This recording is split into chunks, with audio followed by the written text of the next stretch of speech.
Hi, welcome to week 5. We're halfway through. It's kind of amazing that we're already this far, and we're really going to start digging in this week with some language learning, language acquisition theory, and how it applies to the classroom. Um, in looking through your guys' work, it's been wonderful to see some of the things that you are reflecting on and coming up with. It really is interesting to see some of the connections that are being made there. Um, and watching your thought process as you read through this material and connect it to some of the things that you've experienced in the past. It's always easier to tell how that is all working when I get those concrete examples. So I love to see that, as well as lots of references from the text that you've been reading. You really be generous with that. Be generous with referencing your thoughts, your experiences, your reflections with what you've read back in the text. So that will help to bring together some of the materials that we're presenting, as well as your practice. So that is a very good habit to get into, is to look through the materials and see what you can bring into what you're turning in class. Additionally, there are some guidelines on the syllabus about turn-ins, just some formatting things that are important. You're going to want to take a look over at them. It just makes life a lot easier if I don't have to look for whose assignment is this, or what part is this? Is this part 1, part 5, part, whatever. So take a look at the formatting that is on the syllabus, just to make sure to go over it with whatever it is that you're going to be turning in. The meetings, we're going to have one this week, and during this week's meeting we're going to be going through a PowerPoint that is going to be part of the assignment that you're going to be turning in for the application and content part. So for content this week, you're going to be reading an article by Mize and Dantas Whitney. You're going to be watching, or you're going to be receiving the lecture, the PowerPoint lecture, during our class meeting on Thursday at 5 p.m. in room 104 of the Woodcock Education Building.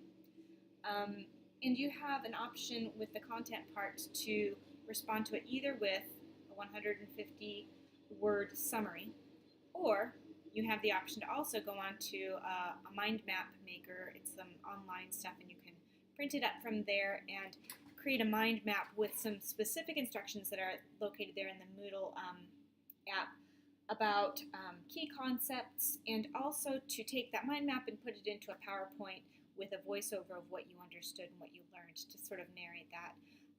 And I strongly encourage at any time exploring more with regards to technology and teaching. This type of thing your students will love. It's the kind of thing that could make or break an assignment for a student. If they think that they get to use online tools, they'll be a lot more motivated. So I encourage you, as it could work itself out in your own classroom. I know that I've learned some things about creating cartoons online that has been more fun than just writing something. But ultimately, it is really your choice. In the application section, you're going to be observing a student and evaluating their level based on what you've read in the Oregon English Language Learner Standards.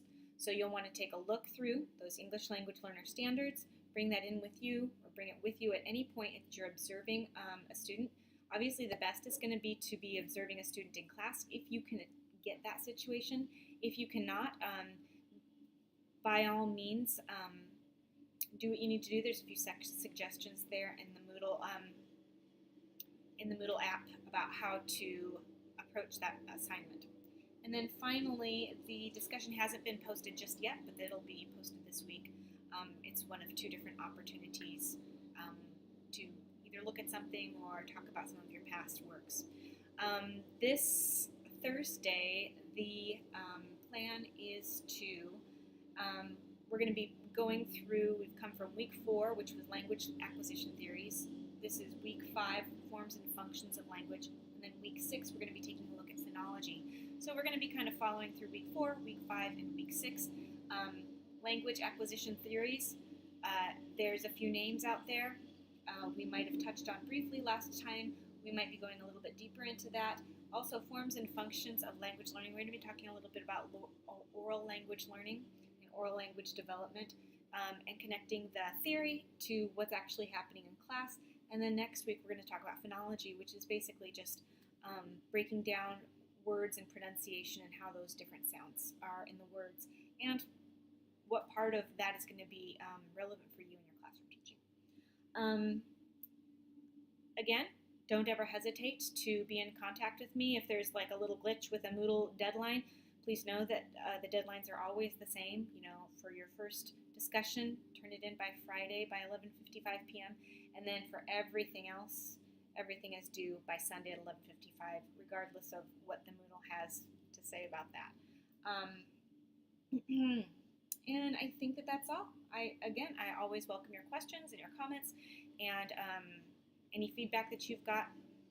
It's all good. Look forward to seeing you on Thursday. Bye-bye.